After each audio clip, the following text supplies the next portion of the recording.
لو غير كده يا عمرو بطمنك، كل الصفقات اللي النادي الاهلي قال عليها عقود الولاد عندي في درج مكتبي.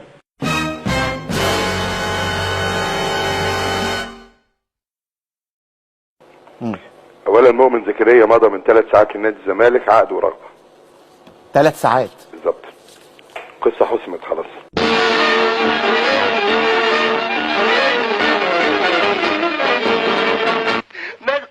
ما تخافش انا سايلها لك، هتلاقيها في قلب الملكوب ده. الملكوب ده؟ الاول. محمد شيحة كان دخل معايا الحلقه الاولانيه، قال لي كان في كلام ان احنا نكلم جون انطوي، ولكن اللي فاتت تمام. انا بقول لك ده كان له السنه اللي فاتت. ومحمد شيحة اكتر واحد عارف ان عنده حاجه في عضله قلب.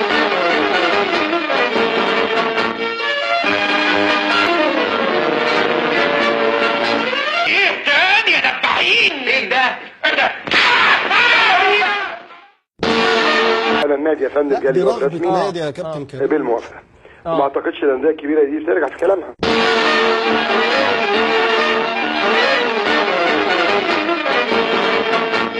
فتحوا عينيكم كويس.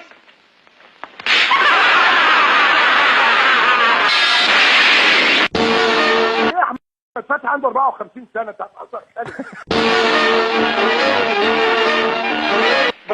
موسى حياتي خلي.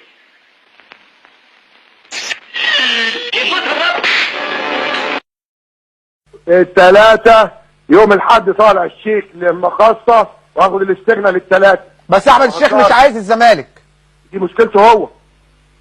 ما انت هتاخد لعيب غصب عنه ولا هو ماضي؟ يعني ايه هو؟ وانا كنت اديته حاجه صفرة عشان يمضي لي؟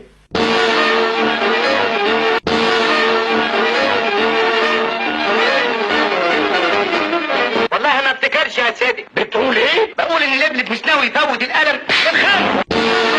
شفت صالح هو بيلعب هو بيلعب، لكن انا عندي زي صالح، بس انا زعلان من حاجه واحده. ايه هي؟ انه يطلع في اخبار رياضه يقول هدفع فلوس عشان العب الاهلي وما العبش الزمالك.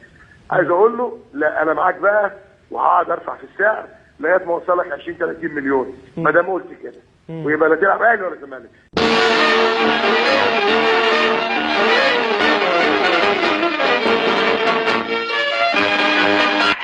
لبلب ما بياكلش في بعضه، لبلب هياكلك ايه؟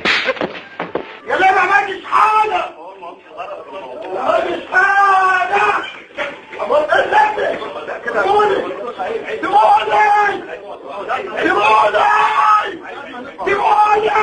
يا اما الجلاء يا اما الالم السبعاء.